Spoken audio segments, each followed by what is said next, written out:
Hi TikTok. Let's talk about the Iranian Revolution. This is part 5 of my series where I talk about the events leading up to the current Iranian Revolution. If you haven't seen part 4, please go check it out. The link is in my description below, and then come back and finish watching this video. In 1908, when he was only 14 years old, Reza Khan Pahlavi joined the Iranian Cossack Brigade, and by 1921, he became the leader. Now keep in mind, up until 1921, the Iranian Cossack Brigade, which was the most important and influential and powerful military force in Iran, had never been actually controlled or led by an Iranian. So the fact that an Iranian was finally running the Iranian Cossack Brigade was actually kind of a big deal. Now the reason the British appointed Reza Khan as the leader is because they wanted to make sure that the Russian imperialists and their communist supporters in Iran would not gain control of the capital. And in February of 1921, Reza Khan led the entire Iranian Cossack Brigade to the capital, seized the capital to make sure that the communist threat would not take over. Reza Khan was the Russians' worst nightmare, because not only did Reza Khan seize the capital, but he forced the entire dissolution of the Iranian parliament, and even though he had enough military control to take over,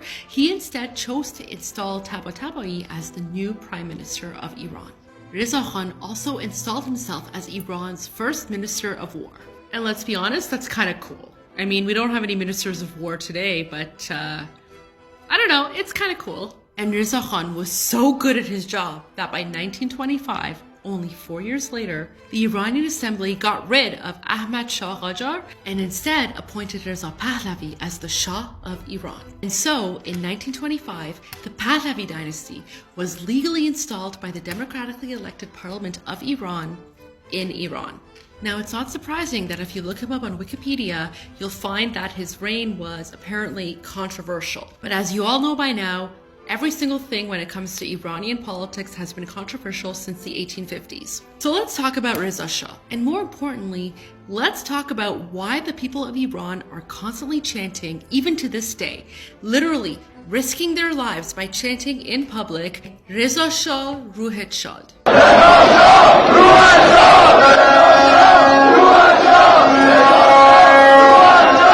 Which means, King Reza, bless your soul.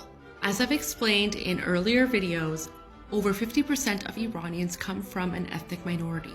Even myself, I'm from an ethnic minority. I'm Shushtari. Reza Khan is from an ethnic minority. He was Mazandarani. But up until 1979, when the terrorist Islamic regime took over, it didn't matter what ethnicity you were. All Iranians were united.